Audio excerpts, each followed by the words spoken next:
एक घने और शांत जंगल में रहता था एक तेज और ताकतवर चीता। उसे अपनी रफ्तार और ताकत पर बहुत घमंड था।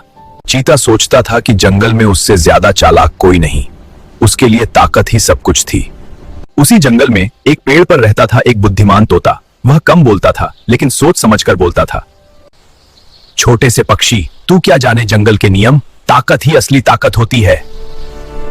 ताकत जरूरी है लेकिन बिना बुद्धि के ताकत भी अंधी हो जाती है।